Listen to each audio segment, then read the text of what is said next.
Sa family na ang mga loved ones nasa abroad, no, nung mga sinauna, snail mail. Nasusulat yung asawang buntis, "Dear, 2 months na pala akong mula nung umalis ka.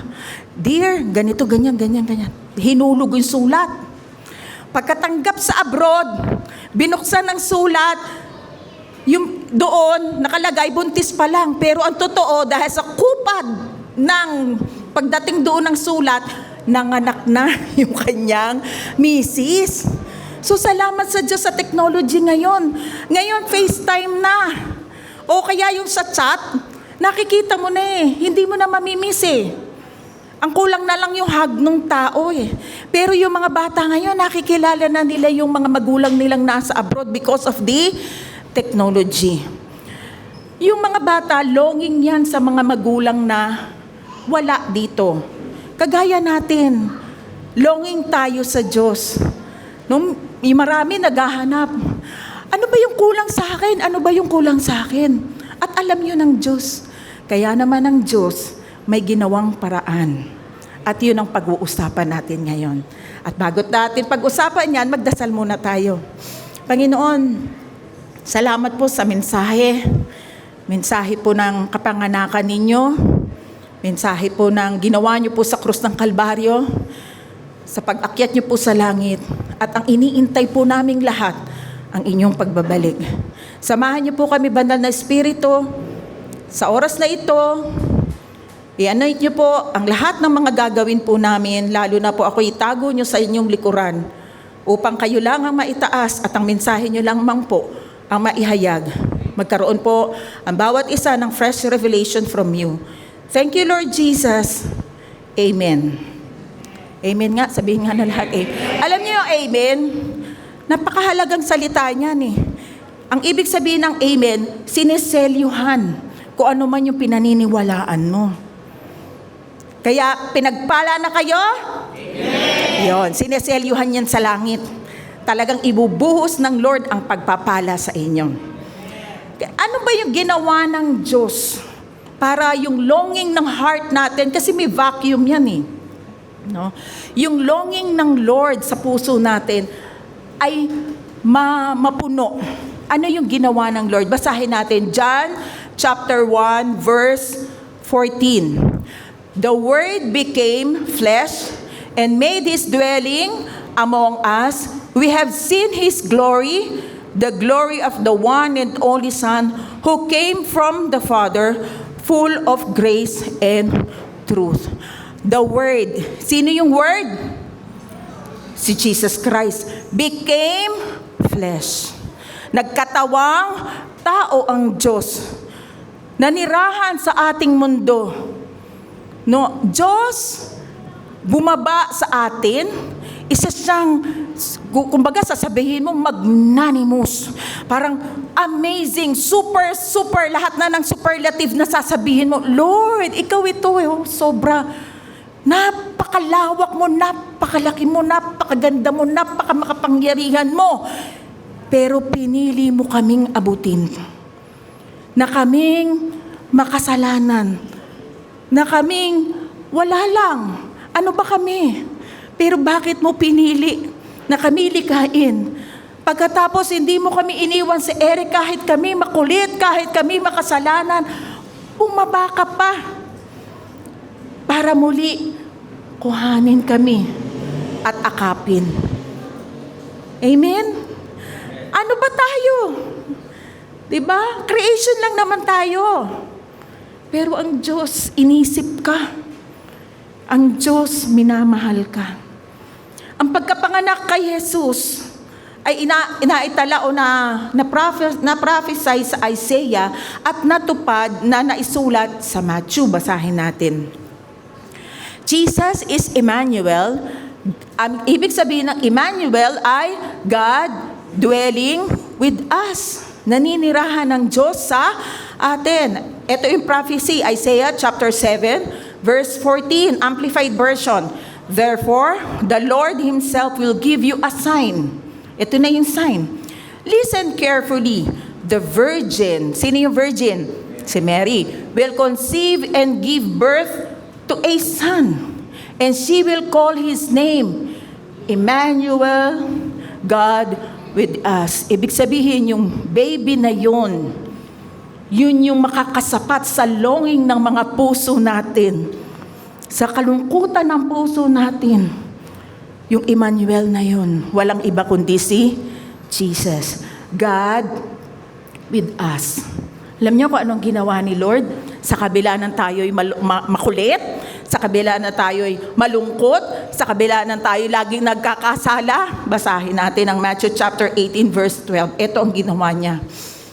If a man has 100 sheep and one of them wanders away, what will he do? Won't he leave the 99 others on the hills and go out to search for the one that is lost? Iiwan niya ang 99 na tupa para hanapin yung isang nawawalang tupa. Ikaw yun. Hinanap ka niya. Iniwan niya yung langit. Iniwan niya yung karangyaan ng langit para mahanap ka. Para yung longing ng heart mo maging sapat. Makomplete ang buhay mo. Makomplete ang puso mo. Napakabuti ba ng Diyos? God is good and all the time. Kaya nga ang Christmas is not about distance, but presence. God Himself came near, not through symbols, but through His Son. Akala nila yung Christmas, ayan na, Christmas na, magsabit na tayo ngayong medyas sa bintana. Ayan na, Christmas na, sige ha, mamili tayo ng mga candies, regalo, magsabit tayo ng mga ganyan-ganyan. Pero hindi iyan ang totoong kahulugan ng Pasko. Ang totoong kahulugan ng Pasko ay incarnation. Nagkatawang tao ang Diyos para abutin ka. Amen? Alam nyo ba sa Belen? Alam nyo ba yung Belen, yung family, tapos nakahiga dyan yung si Jesus? Yung sa picture o sa mga nakikita nyo, ano itsura ng manger na hinigaan niya? Diba? Kahoy, tapos mga dayami. Pero hindi yun ang totoong hinigaan ni Jesus. Ang totoong hinigaan ni Jesus ay bato na yari sa putik. Yung feeding trough, kung tawagin, yung pinagkakainan ng mga hayop. Yun ang totoong hinigaan ni Jesus. Bakit? Kasi punong-puno na lahat ng mga inn noon eh. Wala na silang ibang mapasukan na mga inn, yung mga hotels, wala na. Kaya dahil masakit na yung tiyan ni Mary, at may bakante naman doon wala naman sigurong hayop, pumasok sila doon para ipanganak. Kasi pagka talagang manganganak ang babae, hindi mo yan mapipigil. Kahit sabihin mong, mamaya ka na lumabas, ibabalik mo, hindi. Talagang lalabas yan. Seryoso kayo mabuti ha. Para kayo seryoso. No, lalabas yan. Kaya nailabas si Jesus doon sa sabsaban.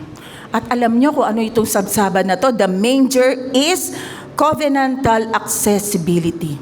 The manger shows humility and approachability.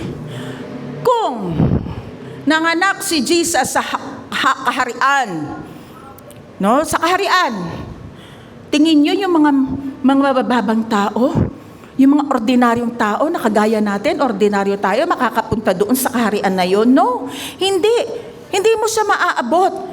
Pero ang Diyos na makapangyarihan, napakamayaman, napakamagnanimos. Grabe, nakita nyo yung picture? Diyan siya pinanganak. Bakit? Para sabihin sa atin, approachable ako. Huwag kang matakot. Anak, halika. Ano ba ang pinagdadaanan mo? Halika. Nalulungkot ka ba? Halika. Masaya ka ba? Halika. May problema ka? Halika. Kasi ang Diyos approachable at napaka-humble. Humble kasi Diyos siya. Diyos siya. Pero ginawa niyang maipanganak sa sabsaban. Napakabuti ba? Excited ba kayong may malaman? Sabi dyan, unlike the restricted access of the Old Covenant, ano ba yung nasa Old Covenant? Yung priest, yung sacrifices, yung tabernacle. Christ is born among us. Ano ba ginagawa noon sa Old Testament? Yung mga pare, pupunta yung tao, may daladalang tupa for their sin offering. Mag-aalay sila ng tupa para sa ikapagpapatawad ng kasalanan nila. So palagi niyong papatayin yung tupa para mapatawad yung kasalanan nila, mag-e-exchange sila. Yung tupa kasi kailangan perfect. Walang sugat, walang flaws. Perfect na tupa. Kasi nagsisimbolize yun kay Jesus Christ. Yung ka-perfect ng tupa, yun yung lilipat sa tao. Tignan nyo ha, hindi tinignan, pag mag-o-offer sa Old Covenant, hindi tinitignan yung kasalanan ng tao. Ang chine-check nung pare, kung yung tupa ay perfect. Dahil pag iyon, pinagdasal na nila, yung ka-perfect ng tupa, mapupunta sa taong nag-offer. At yung kasalanan ng tao, mapupunta sa tupa. Ano ibig sabihin nun? Si Kristo, perfect. Diyos siya, walang kasalanan. Nung nanampalataya tayo, nung nanampalataya ka, yung ka-perfect ka ni Jesus, nung nasa cross siya, nung ka-perfect ka, nung inaalay na siya sa cross, yung ka-perfect ka ni Jesus, binigay sa atin. Yung kasalanan natin, kineri niya sa cross. Amen? At namatay siya kasama ng kasalanan natin. Kaya kung sino man, kaya nga sabi, for God so loved the world that He gave His only begotten Son, and whoever believes in Him shall not perish but have eternal life. Kung, amen? Kung nauunawaan mo ang ganawa ni Jesus Christ sa krus ng Kalbaryo, yung John 3:16 na minimemorize mo lang, nagkakaroon ng saysay, nagkakaroon ng kahulugan, mabigat na kahulugan sa'yo. Amen? Ganon makikita ang kababaang loob sa itsura ng manger na yan. Diba yung mga anak natin, no? Bibilang pa natin ng crib yan eh. No, nakakrib pa yung baby, bibigyan mo pa ng may mga gumaganyan. Hindi naranasan ni Jesus yan. May stroller pa. Tapos ngayon, yung stroller meron pang electric fan. Napakapalad ng mga bata noon. Dati, di pay-pay lang kami. Habang kawawa yung bata, pay-pay. Lalo na, time na yung mga anak ko, panganay ko kay FBR. Grabe, brown out noon. Sige, pay. Ngayon, napakapalad na. Meron pang, yung power bank para umandar yung mga, grabe, lahat ng mga problema noon, nasasagot na ngayon. Pero tignan nyo si Jesus Christ, sa manger lang siya ipinanganak. Napaka-humble. Amen? So, the manger shows humility and approachability. Hindi na kailangan ng high priest para makalapit. Direkta ka na makakalapit sa Diyos. Hindi yung, Pastora, tulungan mo ako makalapit sa Diyos. Sige na, pag-pray mo ako. Ikaw mismo kaya mo lumapit eh. Kasi namatay si Jesus hindi lang sa amin, ng mga leaders, hindi lang sa mga pastor, namatay si Jesus sa lahat ng tao, sa inyo. Kaya kaya mo nang makalapit sa Diyos. Hindi mo na kailangan ng pari, hindi mo na kailangan ng pastor. Lumuhod ka, Panginoon. Tulungan mo ako. Amen? Kaya nga, sabi sa John 1:14 kanina, sabi, di ba, the Word became flesh and made His dwelling among us. Christmas is God pitching His tent not in the wilderness, but in our very lives. Hindi tumitira ang Diyos kung saan-saan. Gumawa tayo ng tabernacle para sambahin ng Panginoon. Ayan, magtayo tayo ng sangkatutak at malalaking church. Nang diyan tumira ang Diyos. Hindi. Tumira ang Diyos sa'yo. sa iyong buhay, sa iyong puso, sa iyong born again spirit. Tingnan natin yung Old Covenant. Kasi ang Old Covenant ay shadows. Ano yung shadows? Anino ito na pagkatapos ng anino, merong liwanag na makikita. At yung liwanag na yon, yung substance na yon, kung tawagin ay kay Kristo. Kaya kanina, sinabi ko na sa inyo, yung tabernacle, yun yung templo ng Diyos, andoon yung mga sacrifices, andoon yung priest, lahat yun nagpo-point kay Jesus Christ. Kailangan pa ba natin yun ngayon? Hindi na. Hindi na. Kasi lahat ng sacrifice na yun, pinulfill ni Jesus Christ. Ginanap niya. Binugbog siya. Pinarusahan siya kahit walang kasalanan. Nagkasugat-sugat ang buo niyang katawan. Pinako sa krus. Siya na walang kasalanan, namatay. Alang-alang para sa atin. At paano niya itong ginawa? Saan ito nagsimula? Paano ito nagsimula? Nagsimula ito nung kanyang kapanganakan. Makikita ninyo na si Jesus Christ, nung siya ay pinanganak, sinabi ni John, ano sinabi ni John? Nung pinanganak, nung ibabaptize na si Jesus, "This is the Lamb of God who takes away the sin of the world." Nung ibabaptize si Jesus Christ, sinabi yun ni John the Baptist. Kaya kita nyo yung picture. Si Jesus ay isang lamb. Kaya siya ang alay para sa ating kasalanan. Siya yung tupang nakatakdang ialay. Hindi tulad sa Old Covenant, temporary lang yung forgiveness. Kaya nga paulit-ulit ang ginagawang pag-alay eh. Di ba makulit yung tao? Paulit-ulit yung kasalanan. Paulit-ulit, walang tigil. Sige, ang offering. Kailangan perfect na tupa, perfect na dove. Paulit-ulit. Temporary. Sabi ng Lord, ay hindi talaga kaya ng mga tao na maging makasunod sa law. Di ba tinuro ko yun last week? Hindi ma-perfect ng tao ang 10 commandments at saka ang 600 laws. Kasi ang kulit ng tao, ibigay mo sa amin yung mga commandments na kaya namin yung sundin. Kamukat-mukat mo, walang nasusunod ng perfect, di ba? Kaya sabi ng Lord, hindi nila masunod. Ako na uli ang gagawa ng paraan. At ito yung covenant. Ibibigay niya yung kanyang kaisa-isang bugtong na anak. Ang ginawa ni Jesus ay permanent, pang walang hanggan. Kung doon sa tabernacle, ang pag-aalay ay temporary. Temporary lang yung forgiveness eh. Pag nagkasala ka, wala na namang blessing, malayo ka na naman sa Diyos. O-offer ka na naman para magbukas muli yung langit sa'yo.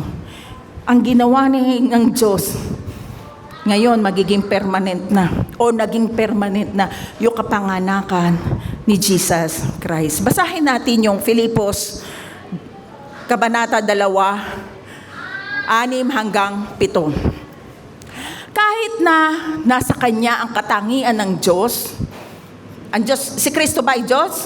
Yes, so Diyos si Kristo, ang nature ng pagka-Diyos ay hindi nawala sa Kanya kahit siya'y nagkatawang tao. Diyos pa rin siya. Hindi niya itinuring ang pagiging kapantay ng Diyos bilang isang bagay na dapat panghawakan. Akala niyo ba, yung sakripisyo ni Jesus, nagsimula lang sa Calvary, nagsimula lang doon sa parusa sa Kanya? Hindi.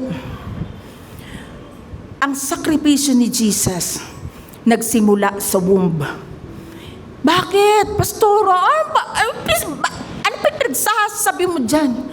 Ikaw na Diyos, pinigilan mong maging Diyos ka. Hindi ba sakripisyo yon? Ikaw nga, kumbaga, alam mo, may mga estudyante ako dati, kiti-kiti eh. Yung malikot, yung ganyan ng ganyan. Ay, subukan ko kayang talian yun. Ano mangyayari doon sa estudyante na yon? Tatayo yun, dala-dala yung silya. Pero totoong nangyari yun. May kaklase akong ganun. Sa sobrang likot, tinalian ng teacher namin. Malikot talaga. Tumayo, dala-dala ang silya. Diba? Pero si Jesus Christ sa loob ng sinapupunan, pinigil niyang maging Diyos. Bakit? Sa pagmamahal sa atin. Hindi niya, hanggang ipanganak siya, nagsasakripisyo siya. Yung kapangyarihan niya, hindi niya ginagamit. Namumuhay siyang katulad ng tao. Katulad natin. Naintindihan? So, ang sakripisyo ni Jesus Christ para sa akin, hindi nagsimula sa Calvary. Nagsimula nung siya'y nasa sa sinapupunan pa lang. Pinigil niya yung kapangyarihan niya bilang isang Diyos. Amen ba? Tuloy natin yung verse 7. Sa halip, ibinaba niya ng lubusan ang sarili niya sa pamamagitan ng pag-aanyong alipin. Naging tao siya tulad natin. Tama ba yung sinabi ko? Tama ba yung sinabi ko na yung sakripisyo ay nagsimula sa sinapupunan pa lang? Naging ordinaryo siyang tao na kagaya natin. Naranasan niya kung ano yung nararanasan mo. Yung akala mo wala ka ng kakampi. Naranasan niya yun Sa krus ng Kalbaryo, habang siya'y pinaparusahan, wala siyang kakampi. Tumakbo nga si Peter pinagkanulo siya. Yung nararanasan mong hirap, naranasan niya. Yung nararanasan mo na mga pagsubok ngayon, naranasan niya. Naranasan niyang maging masaya. Kung masaya ka, nararanasan din niya yun. Lahat naranasan niya. Bakit niya niranas yun? Nang sa ganon tayo, hindi mangiming lumapit sa Kanya, Lord, thank you. Dinanas mo yung nararanasan ko. At alam mo kung paano sasagutin itong problema ko at makakalapit ako sa inyo. Amen? Kaya nga sabi sa 1 Peter chapter 5 verse 7, give all your worries and cares to God for, basahin nyo nga, He cares about you. Ibigay mo lahat, yung worries mo kasi nagkikare si Lord sa'yo. Makakalapit ka na sa trono ng biyaya, walang harang. Kayang-kaya mo nang pumasok sa trono ng biyaya. Kasi dama ka niya. Di ba yun yung usong salita ngayon? Uy, dama kita. Ibig sabihin, feel ko yung nararamdaman mo. Si Lord hindi lang feel ang nararamdaman mo, gumagawa pa siya ng solusyon na matapos siyang paghihirap mo. Actually, 2,000 years ago, tinapos na niya yun Ang kailangan mo lang ay maniwala. Sabihin mo nga, believe. Pag naniwala ka sa tinapos na gawa ni Jesucristo, na lahat tinapos na niya, makikita mo yung blessing. Makikita mo yung miracle sa buhay mo. Amen? Papaalala ko muli sa inyo, yung mga nangyayari na hindi maganda sa atin, even yung sakit natin, hindi galing sa Diyos. Saan galing? Maaaring sa maling desisyon mo, maaaring gawa ng ibang tao, gawa ng nature, at gawa ng demonyo. Pero lahat ng nakakasakit, hindi yan galing sa Diyos. Kasi mahal niya tayo. Kaya yung iba, Lord, ba't mo naman binigay sa akin itong problema na ito? Grabe ka naman, Diyos, kala ako mabait ka. Hindi ang Diyos ang may bigay nun. Doon galing yan sa apat na dahilan. Ano ko lang yon? Di ba natalakay na natin yun noon? Nire-remind ko lang kayo. Para pag sumagi sa isip nyo, ay si Lord binigay yung sakit na ito para lumapit ako sa Kanya. Bakit nagpagaling si Jesus noon? Lahat na lumalapit sa Kanya na gusto ng kagalingan, wala siyang tinanggihan, pinagaling niyang lahat. Amen? Tapos sasabihin mo, binigay ng Diyos yung cancer? Hindi. Ang Diyos ang nagpapagaling. Mamili ka dun sa apat, bakit nagka-cancer yung tao? Baka naman puro junk food, puyat, stress, galit. Tama? O baka naman talagang sadyang mahina ang kanyang pangangatawan, di niya pinalalakas. O pagka merong dumarating na mga pagsubok, bakit ako binigyan ng pagsubok ng Diyos? Upang maging malakas ako, maging makakayanan ko to. Nagiging self-righteous ka, akala mo sa'yo galing yung lakas na yun, pero kanino galing? Kay Jesus Christ. Yung mga pagsubok na yan, ulit, sa apat na yun galing, hindi sa Diyos. Amen. Sunod, tignan natin yung picture uli. Old covenant shadows find substance in Christ. Hindi lang nanatiling baby si Jesus, lumaki siya. No? Habang lumalaki siya, nag-grow din ng wisdom niya at knowledge niya. Kasi nga ginamit niya yung pagiging tao. Nag-grow din yung knowledge niya, nag-grow din ang wisdom niya. At nung binata na siya, time na para siya'y ialay. Yung manger, napunta na. Nakita niyo may katabing manger doon? Sinadya ko yan. Siya ay nahiga din. Kung paano yung itsura ng manger, ganon din yung itsura ng hinigaan ni Jesus Christ noon. Nakita namin yun nung nagpunta kami sa Israel. Bato rin yung hinigaan ni Jesus Christ na may hukay na ganon, na parang feeding trough. Kung ano yung hinigaan ni Jesus Christ nung nanganak si Mary sa kanya, yun din yung itsura, yung bato na hinigaan ni Jesus Christ nung siya ay namatay. Kaya ang Old Covenant ay shadow. Madilim pero inaasahan natin ang substance. At dumating na yung substance na yun. Sino? Si Jesus Christ. Basahin natin yung Colossians chapter 2 verse 17. These are a shadow. Ano daw yung shadow? Yung Old Testament. Shadow yun. Yung mga nangyari noon ay shadow. Mga kumbaga, pag may shadow, mayroong liwanag. So ang liwanag ay dumating na si Jesus Christ. These are a shadow of the things that were to come. The reality, however, is found in na kay Kristo yung liwanag. Nakaharap ka ba sa liwanag? Amen. Sige, palakpakan natin ang Lord. Nakaharap ka ba sa liwanag o nakatalikod ka at nakaharap ka sa anino? Saan ka humaharap ngayon?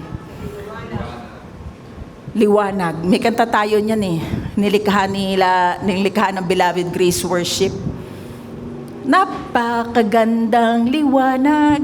Minsan kakantahin siguro dito yan Humarap ka sa liwanag, wag kang humarap sa anino. Kasi pag humarap ka sa anino, hindi mo makikita yung kagandahan ng ginawa ni Jesus Christ. Ang anino, nagsi-self-righteous ka Ako to, magaling ako, matalino ako, kaya ko to. Ay, para ako'y mapalapit sa Diyos, gagawin ko to. Ay, para ako'y mabless, gagawin ko to. Hindi. Lahat ng biyaya, lahat ng mga magagandang bagay, galing sa ating liwanag. Galing kay Jesus Christ. Galing sa Diyos. Amen. Kung ano meron ka ngayon, talino, negosyo, trabaho, ano man ang meron ka, biyayang kaloob ng Panginoon sa'yo. Amen?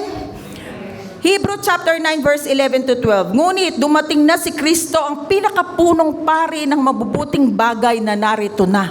Ito tama ba'y sinabi ko? Pinakapunong pari, high priest ng good things na nandito na. Bakit nandito na? Tinapos na ni Kristo Open na yung heaven para sa mga mananampalataya. Amen? At siya'y naglilingkod doon sa sambahang higit na dakila, walang katulad, at hindi ginawa ng tao. Ang sambahang iyon ay wala sa sanlibutan ito.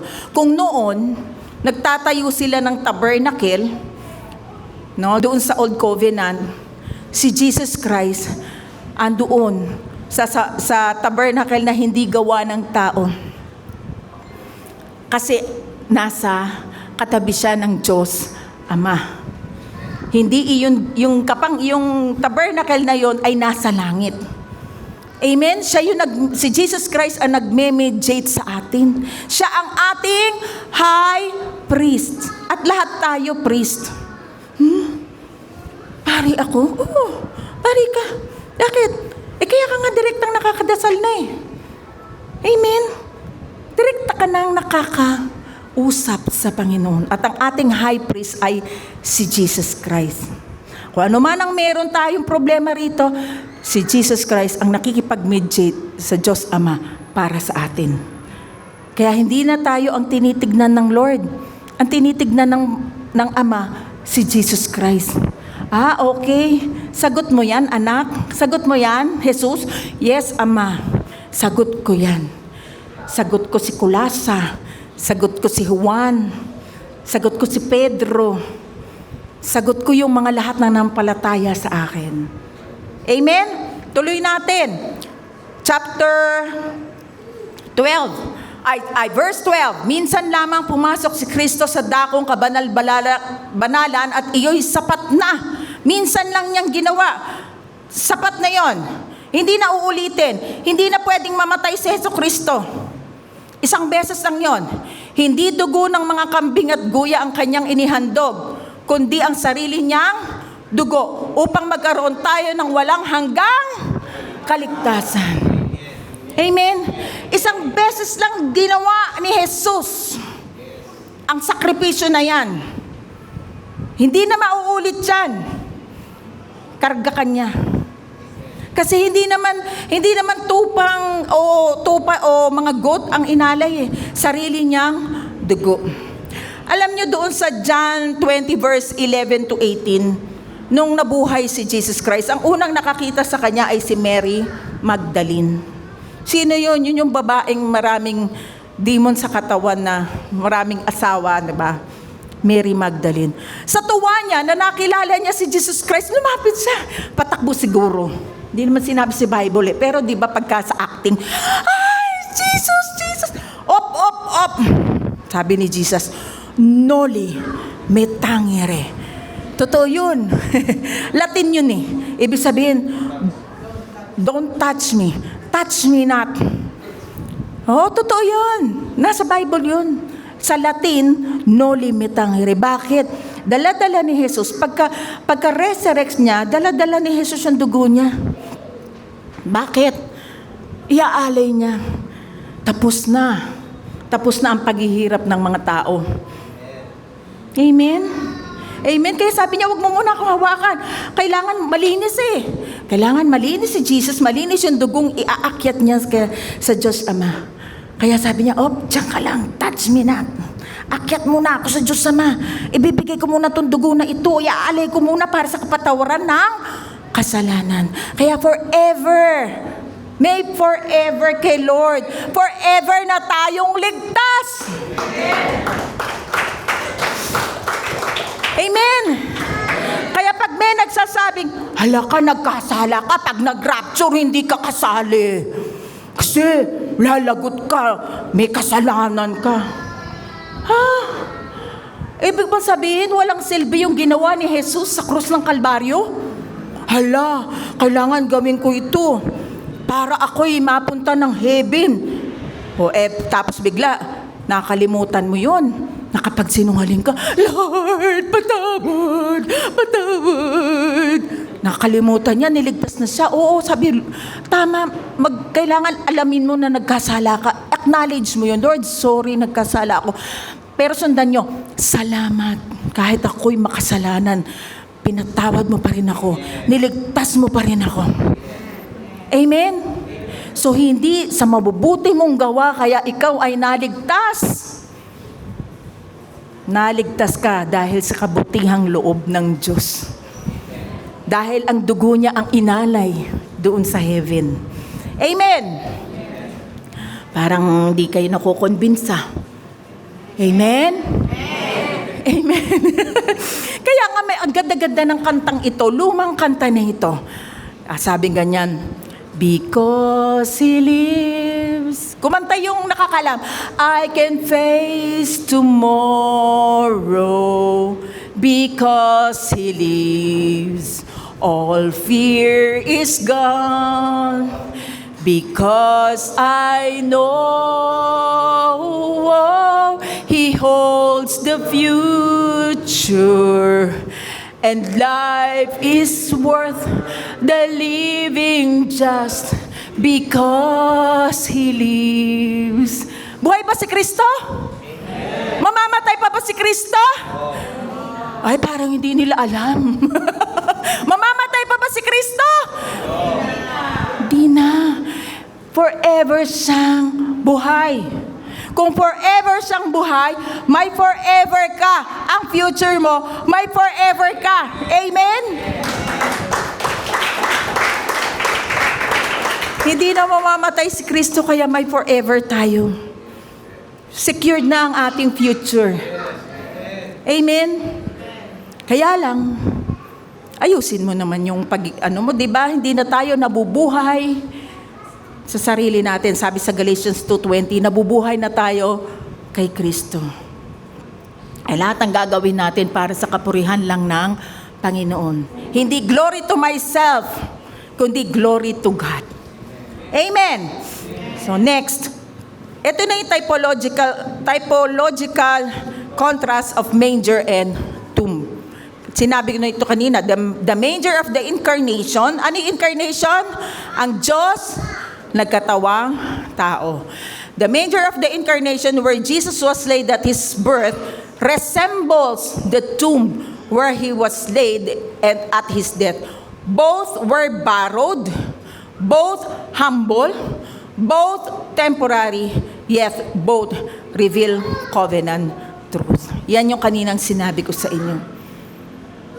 Di ba ng Lord? Talagang dinadala niya tayo sa yung nagpo-point lahat ng mga nangyari ng Old Covenant, kahit nga sa umpisa ng New Testament nagpo-point lahat yan sa gagawin ni Kristo. Pero may kapanganakan niya na nahiga siya sa isang bato na yari sa putik. Ang hinigaan din niya, bato. Galing ni Lord, no? Artistic si Lord. Anong ibig sabihin nun? Bakit ganun? Because Jesus was born to die. Si Jesus pinanganak para mamatay. Yun ang purpose. Para mamatay, alang-alang tayo ay maligtas. Dahil lahat yan, kita mo, wala siyang kinip. Wala siyang kinip. Kasi alam niya, hindi siya taga rito. Both were borrowed. Parehong hiram yung kanyang manger. Hiram din yung kanyang hinigaan sa pagkamatay niya. Both were borrowed. Both humble. Both temporary. Kasi kung alam mo na hindi ka taga rito, mawawala sa iyo yung greediness Kasi iisipin mo, hindi naman ako taga rito. Kung kailangan kong magbigay sa mga nasalanta ng bagyo, nasalanta ng kung ano-ano, magbigay sa church, magbigay sa mga do it. Bakit? Dahil lahat hiram lang to. Ang totoong bayan natin ay sa langit. At kung ano man yung ginagawa nyo, dahil ginawa nyo yun, iniisip nyo, katulad ni Kristo, nagbibigay, points nyo yun sa langit. Parang ATM o parang sa bangko, money. Alam niyo yung nagta-transfer ka sa GCash. 'Di ba yung GCash, digital money, tapos ta-transfer mo sa isang tao o babayad mo. Money transferring.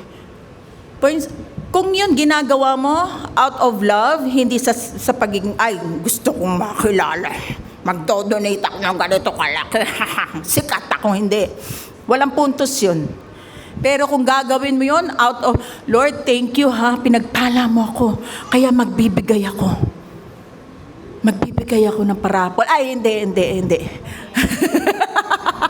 Biglang nag-segue. Magbibigay ako, out of love. Natatransfer yun sa langit. Kasi ang iniisip mo, for the glory of God. Amen? Andiyan pa ba kayo? Paano naman ang pang-araw-araw na buhay? Paano namin yan may i-apply ang mga natutunan namin na yan? Number 1, live with awareness of His presence daily. His presence is not seasonal, it is daily, constant, covenantal. Mabuhay tayo na yung nandiyan si Lord. Yung presence niya hindi nawawala sa atin. Hindi siya seasonal. Sunday ngayon, kasama ko si Lord. Hindi. Kahit natutulog ka, kahit naghihilig ka pa sa pagtulog, kasama mo si Lord. Daily yan, araw-araw, minuto, segundo, kasama mo si Lord. Constant, hindi nagbabago. Covenant yan ng Lord sa atin. Hindi niya tayo iniiwan. Matthew chapter 28 verse 20, itong ay sinabi niya, teach these new disciples to obey all the commands I have given you. Dalawa lang yung commands ni Lord nung namatay siya. Love God and love the people. Hindi na yung sangkaterba. Una, mahalin mo ang Lord.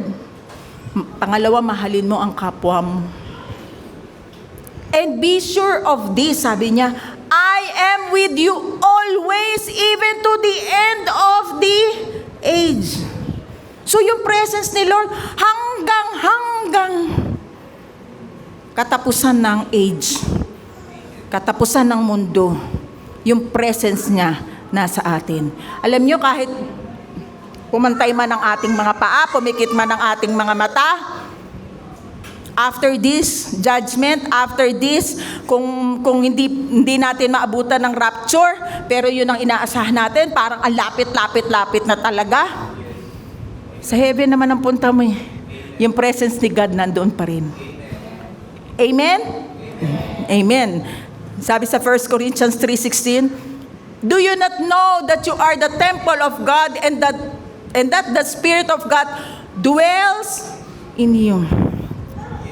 So yung presence ni God, pag akyat niya sa langit, bumaba, namatay, umakyat, may pinadala si God, ang Holy Spirit. At yung Holy Spirit na yun, saan nakatira? Sa born again spirit natin. So yung presence ni God, lagi nating kasama. Kaya kapag dilat mo ng mata mo, agad mong isipin, ay, andyan yung presence. Lord, thank you ha, ang sarap ng tulog ko. Grabe Lord, yung panaginip ko, nakakakilig, may sorpresa ka pala. O kaya naman, lalabas ka na ng bahay, yung presence ni God, Lord, tara na, samahan mo na ako. Halika na, alis na tayo, sakay tayo ng Grab. Sa mga estudyante, mag-e-exam, let's do this, Lord. Yung talino mo, binigay mo na sa akin. O kaya naman sa trabaho nyo, let's do this, Lord. Matatapos ko yung trabaho ko ng maayos kasi kasama kita. Yung presence mo nasa akin.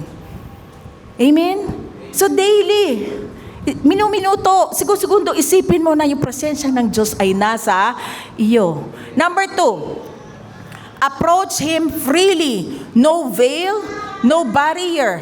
Through Christ, we now have the freedom to access God directly. Yan yung sinasabi ko kanina. Kasi, nung namatay si Jesus sa krus ng Kalbaryo, yung makapal na kurtina sa tabernakel, mula sa taas na punit.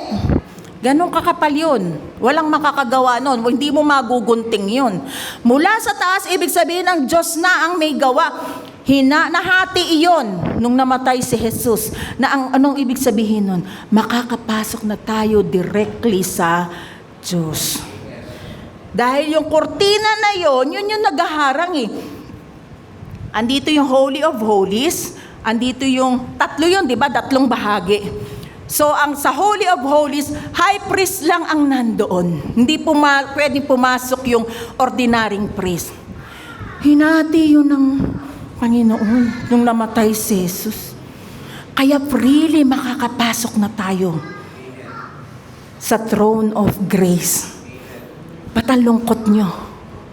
Di ba dapat masaya yun? Amen? Ephesians chapter 2 verse 18, now, all of us can come to the Father through the same Holy Spirit because of what Christ has done for us. Hebrew chapter 10 verse 19 to 20. Kaya nga, mga kapatid, sabay-sabay tayo, malaya na tayo makakapasok sa pinakabanal na lugar dahil sa dugo ni Jesus.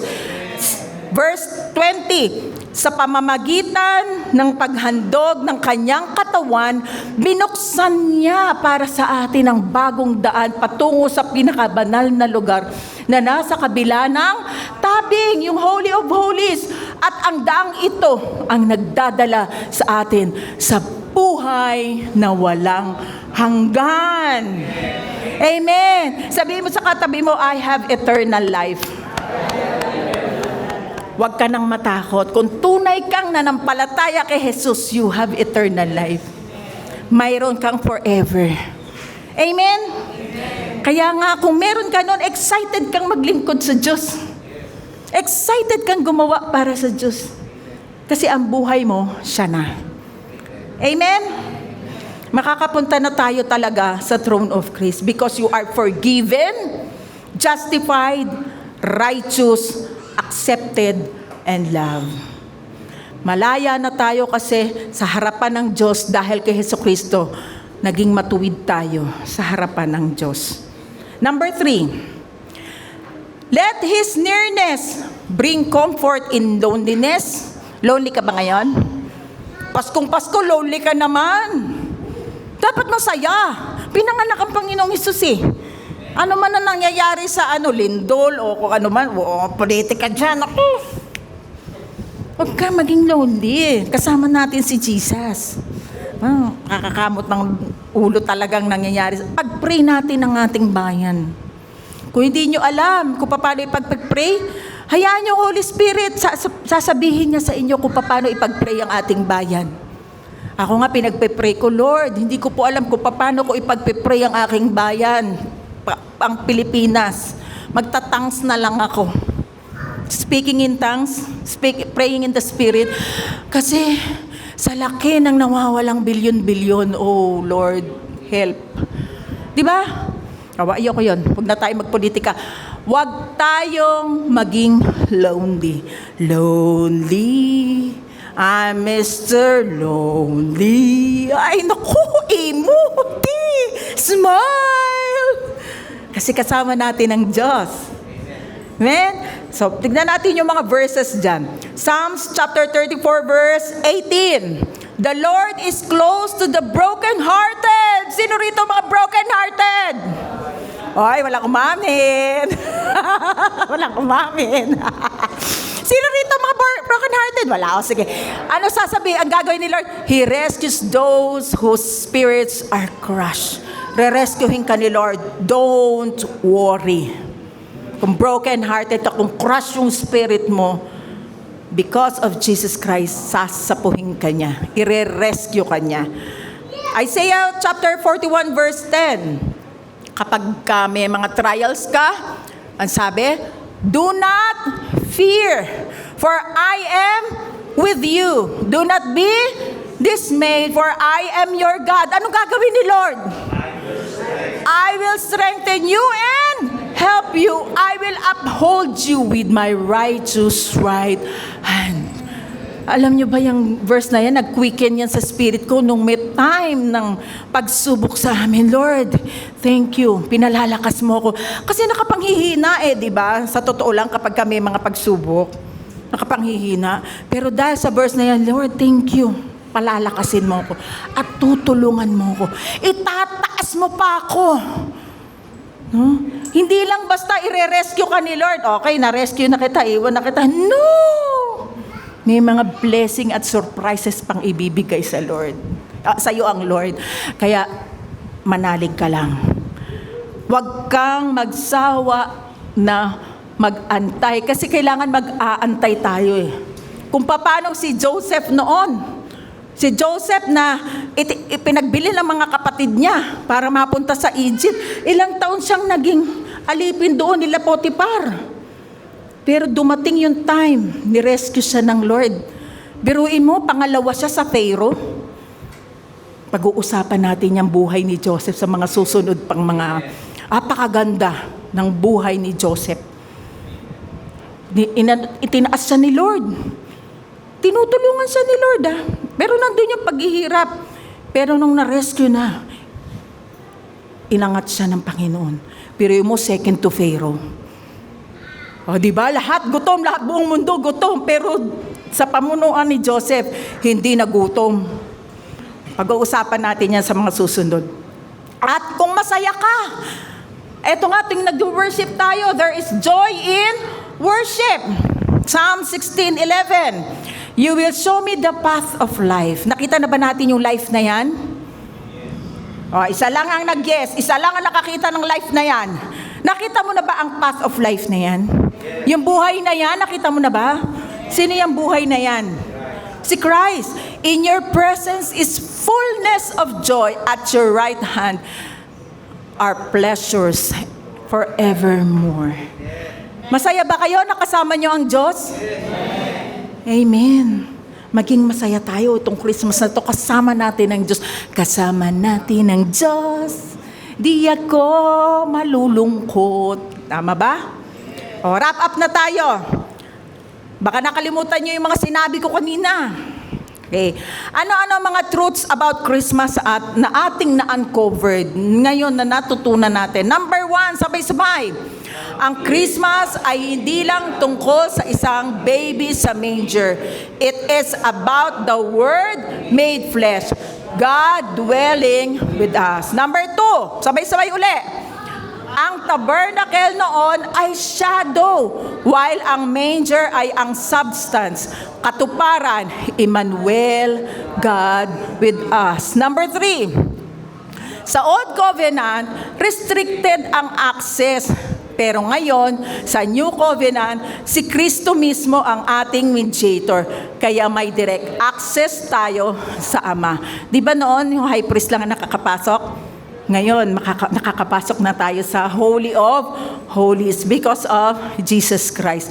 Number 4, ang manger ay nagpapakita ng humility at approachability. Sabay-sabay.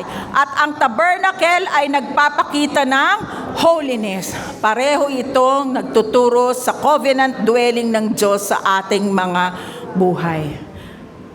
Nagdudwell ang Lord sa atin. Covenant yan ng Lord. And number 5, Christmas means God is not far away. He is with us, in us, and for us. At ang tatlong nating beloved walk, live, number 1, sabay-sabay. Live with awareness of His presence daily. Number 2, approach Him freely. Number 3, let His nearness bring comfort in loneliness, courage in trials, and joy in worship. Oh, balikan nyo yan, ha? And ang beloved thought natin, iiwan ko sa inyo. Sabay-sabay tayo.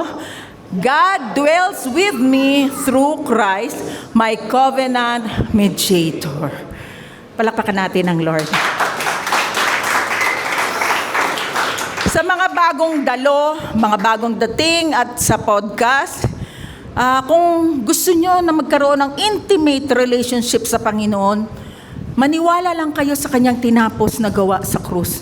Gagabayan ko po kayo sa panalangin para po makalapit kayo sa Panginoong Hesus. Sumunod kayo sa aking pananalangin. Panginoon, nalalaman ko po na ako'y makasalanan. Salamat po, namatay kayo sa krus ng Kalbaryo para ako'y maligtas. Salamat, Banal na Espiritu. Pumasok po kayo sa akin. Sinusuko ko po ang buhay ko sa inyo.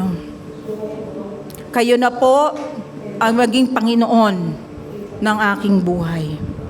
Isulat niyo po ang pangalan ko sa aklat ng buhay. Maraming pong salamat, Panginoon.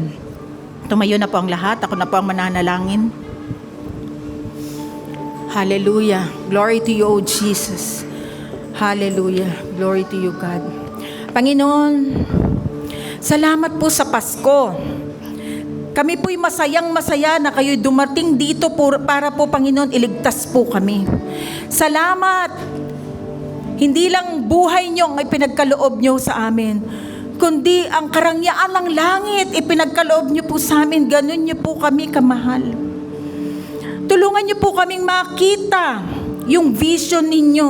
Hindi lang po makita namin yung natural eyes, kundi beyond that, makita namin yung pag-ibig niyo po sa aming lahat.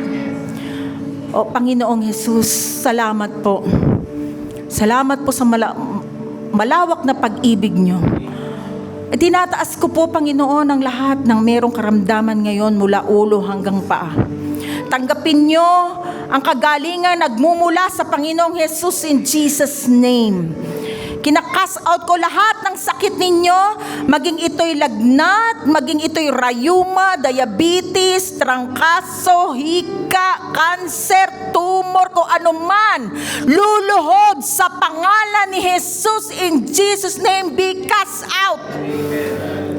Sa pangalan ni Jesus mula ulo hanggang paa. Tanggapin niyo ang kagalingan nagmumula sa Panginoong Jesus in Jesus' name. Ang lahat ng impeksyon sa katawan mo, lahat ng mga GERD, lahat ng mga kung anong nararamdaman mo, pati sa emotion mo, lahat ng isip mo, sa pangalan ni Jesus, ikaw ay magaling na in Jesus' name.